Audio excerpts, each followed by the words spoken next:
اور اس کی تقریر جو ہے بجٹ کی لائیو گئی تھی، اور جب باری لگی تھی اپوزیشن لیڈر جو ہیں اس وقت یہاں خورشید شاہ تھے، انہوں نے آ کے تقریر کرنی چاہیے، یا اپوزیشن کی باری لگی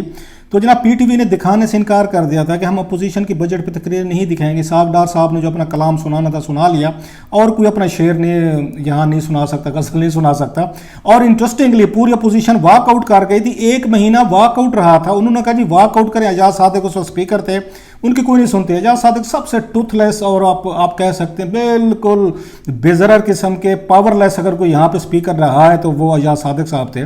تو انہوں نے جناب کہا کہ میں کیا کروں، میری سنتے کوئی نہیں ہے۔ تو پی ٹی وی نے جناب پورا 1 مہینہ پوزیشن بیٹھی رہی تھی، ان کی عدم موجودگی میں انہوں نے اپنے بل بھی پاس کروائے، انہوں نے ڈیبیٹ بھی کروا لے، انہوں نے کہا جناب کہ اسحاق ڈار صاحب کے بعد کوئی تقریر نہیں کرے گا، اور پورا مہینہ پی ٹی وی نے اس کو آ کے بیک آؤٹ رکھا تھا، اپوزیشن باہر بیٹھی رہی تھی، اور پی ٹی وی نے لائیو تقریریں نہیں دکھائی تھی۔ نہ انہوں نے دکھائی تھیں، یہ نواز شریف صاحب کے دور کی بتا رہا ہوں، انہوں نے کہا پوزیشن نہیں آتی ہاؤس میں مت ہے، ہم تقریریں نہیں دکھائیں گے، قوم کو نہیں بتائیں گے کہ ہماری کیا خامی ہے۔ یہ بھی وہی بعض دفعہ پیٹرن کرتے ہیں، لیکن ایک داد دینی پڑے گی کہ کمپیریٹیولی لائیو سیشن جو ہیں یہ پی ٹی آئی کے دور میں آ کے شروع ہوئے ہیں، اور یہاں پہ آپ کو یاد ہو کہ یہ فواد چودھری صاحب ہیں، ان کے دور میں لائیو یہاں پہ ٹرانسمیشن شروع ہوئی، پہلے نہیں ہوتا۔ یہ کریڈٹ ان کو دینا پڑے گا، یہ تھوڑا سا دل بڑا کریں۔ اگر 2 تقریریں اس طرح آ بھی جاتی ہیں، خواجہ آصف کی آ جاتی ہیں، کسی اور کی آ جاتی ہیں، ان کو کٹ کرنے کا یا ان کو نہ دکھانے کا، کیوں اپنے آپ کو برا بنانے کا آپ اس پہ کر دیں؟ جب ساری چیزیں آ رہی ہیں ٹرانسپیرنٹ ہیں تو آنے دیں۔ خیر یہ اس پہ تھا کہ یہ تانا دینے کی پوزیشن میں یہ بھی نہیں ہے خواجہ آصف صاحب یا ان کی پارٹیاں جنہوں نے 1 مہینہ کہا کہ پوزیشن نہیں آتی ہاؤس میں، نہ آئے، ہاؤس نہیں چلتا مت چلے، ہم لائیو نہیں دکھائیں گے۔ اب میں آتا ہوں شوگر سکینڈل پہ، جو آج کی مین سٹوری آپ سے شیئر کرنی ہے۔ مجھے سمجھ نہیں آ رہی کہ اسد عمر صاحب کے پاس اتنے بڑے اعتماد کی کیا وجہ؟ انہوں نے کہا جی مجھے بلائیں، وزیر اعظم کو نہ بلائیں۔ ایک تو یہ ہے کہ یہ رسپانسبلٹی جو ہوتی ہے یہ اس میں وزیر اعظم صاحب بھی شامل ہیں، وہ خود اپنے رول جو ہے نا، یا اسد عمر صاحب وہ نہیں بنا سکتے کہ وہ بتائیں گے کمیٹی کو کہ کس کو بلایا جائے اور کس کو نہ بلایا جائے، کیونکہ اس کی وجہ ہے اس کے پیچھے۔ آپ کو یاد ہوگا کہ یہاں شوگر سیس ایک یا شوگر بورڈ ہے جس کو رزاق داؤد صاحب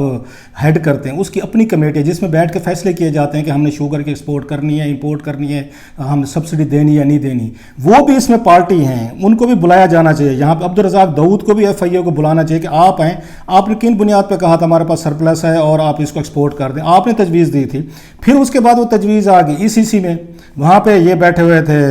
یہ اسد عمر صاحب بیٹھے، انہوں نے اپروول دی۔ اس کے بعد وہ چلی گئی وہاں پہ اس میں کیبنٹ عمران خان صاحب چیئر کر رہے تھے، انہوں نے اپروول دی۔ یہ ڈفرینٹ فورم ہے۔ پھر پنجاب میں چلی گئی، پنجاب نے سبسڈی دی۔ یہ چاروں فورم جو ہیں، یہ شوگر بورڈ ہو، ECC ہو، کیبنٹ ہو اور پنجاب حکومت ہو، یہ ڈفرینٹ ہیں، اور ہر ایک سے ڈفرینٹ آپ نے ریزن پوچھنی ہے کہ آپ نے کن کن بنیادوں پہ یہ فیصلے کیے ہیں۔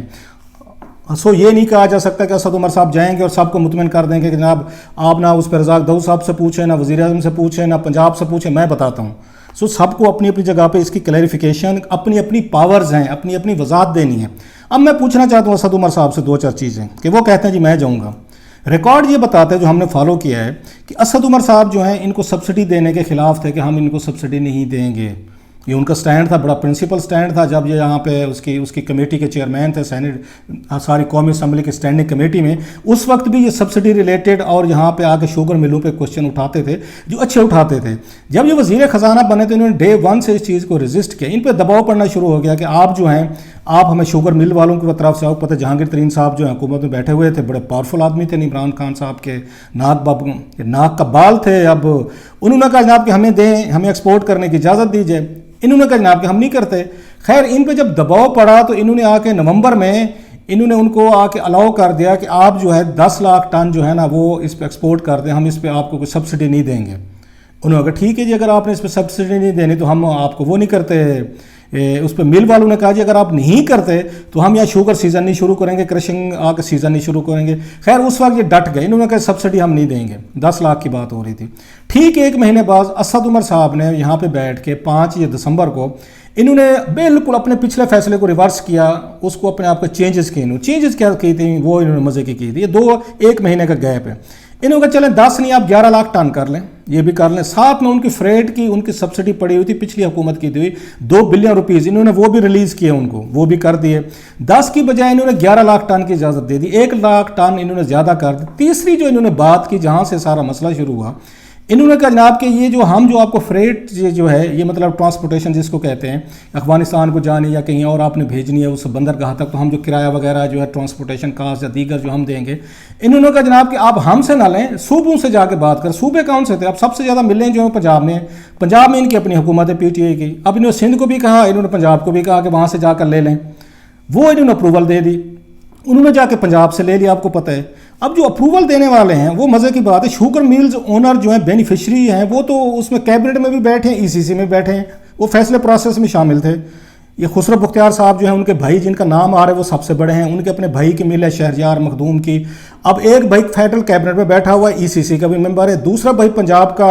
وہ فنانس منسٹر ہے ہاشم بخت جو ہے، جس کی ملیں ہیں،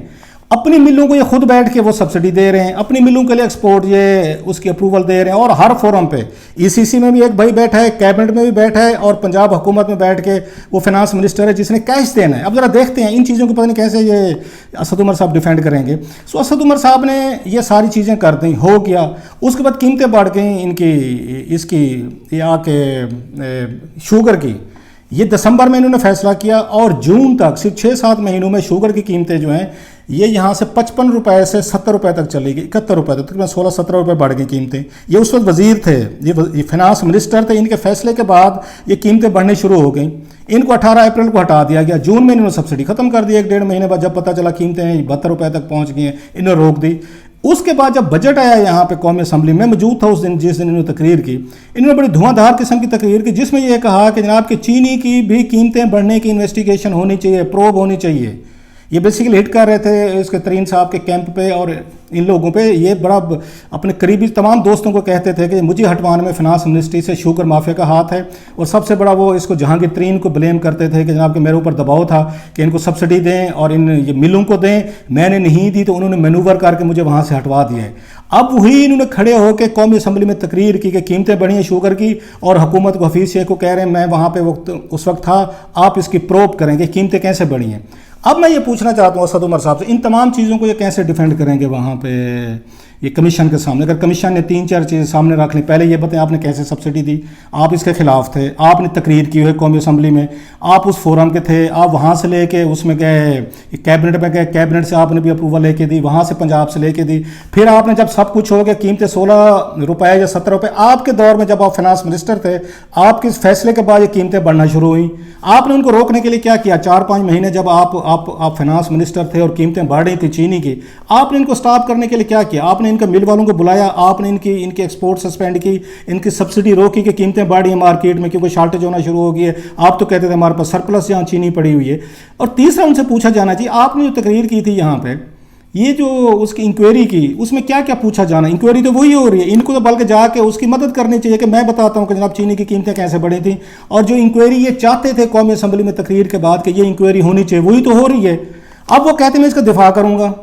اس وقت کہتے تھے انکوائری ہونی چاہیے، ان کو پکڑنا چاہیے، جو شوگر ملز والے ہیں یا منسٹری والے ہیں یا یہ پنجاب حکومت ہے، یہ مل کے کیسے انہوں نے کر لیا۔ اب جائیں گے وہ دفاع کریں گے کہ جو کچھ ہوا، سبسڈی بھی ٹھیک دی ہم نے، یہاں پہ اس پہ ایکسپورٹ کی اجازت بھی ٹھیک دی، 10 سے 11 لاکھ ٹن بھی ہم نے ٹھیک کیا، اور میں نے اس وقت انکوائری کی بھی جو میں نے ڈیمانڈ کی تھی وہ بھی ٹھیک کی تھی۔ اب مجھے نہیں سمجھ آ رہے 4-5 چیزیں اکٹھی کر کے وہ کیسے سیل کریں گے؟ وہ تو خود یہ ڈیمانڈ کر چکے ہیں قومی اسمبلی کے فورم پہ کہ اس کی شوگر کے اسکینڈل کی تحقیقات ہونی چاہیے، قیمتیں بڑھنے کی تحقیقات ہونی چاہیے، اس کا کیسے دفاع کریں گے؟ تو یہ وہ کہتے ہیں نا کہ اس پہ اب وہ عمران خان صاحب کی وہ گڈ ول لینا چاہتے ہیں۔ سنیں آج کل سب سے زیادہ عمران خان صاحب کے قریب ہیں، پہلے شکایت کرتے تھے، وہ دوستوں کے ساتھ بیٹھ کے اچھے خاصے غمزدہ ہوتے تھے کہ دیکھیں یار اب کہ میں انہوں نے مجھے واٹس ایپ پہ مجھے برطرف کیا، ابھی آج وہ کہتے ہیں میں عمران خان صاحب کو بلانے کی ضرورت نہیں ہے، آپ مجھے بلا لیں، میں آپ کو یہ کنونس کر دوں گا۔ میں حیران ہوں کیسے کنونس کر دیں گے، اور اگر آگے سے وہ ہو جاتے ہیں کنونس ایف آئی اے والے ان تمام 4-5 چیزوں پہ، تو ان کو بھی داد بنتی ہے۔ جناب ہم واجد یاد جو ہیں ان کی بڑی اچھی ریپوٹیشن ہے، جیسے میں نے کہا پاناما میں انہوں نے بڑا نام کمایا ہے، اور جب نواز شریف صاحب کا ہو رہا تھا یہاں پہ یہ آئی ایس اصغر خان والا، مجھے یاد ہے یہ تحقیقات ہو رہی تھی، ان کو بھی یہ کوشچنر بھیجا گیا تھا، ان سے بھی سوال و جواب کیے گئے تھے۔ سو اس پہ بھی سوال و جواب اگر ایف آئی اے کی رپورٹ میں نہیں ہے ECC کے چیئرمین کی، عبدالرزاق داؤد کی، اسد عمر کی، عمران خان صاحب کی، اور اس کے بعد پنجاب کے چیف منسٹر کی، اور ساتھ میں ہاشم بخش صاحب کی جنہوں نے ریلیزز کیے ہیں، تو انکوائری رپورٹ ادھوری رہے گی. بٹ بہرحال دیٹس ویری انٹرسٹنگ ٹو سی کہ اسد عمر صاحب جو خود ڈیمانڈ کرتے رہے ہیں کہ قیمتیں بہت بڑھا دی ہیں انہوں نے، حکومت کی نالائکی اس میں شامل تھی، صاف ظاہر ہے، تو اس کو جا کے اپنی ہی تقریر کو قومی اسمبلی میں کی ہوئی اور اپنے ہی فیصلوں کو جو 2-4 اوپر تلے اپوزٹ انہوں نے کی ہیں، ان کا کیسے وہ دفاع کریں گے وہاں پہ، یہ آنے والے دنوں میں ہم اس کو دیکھیں گے.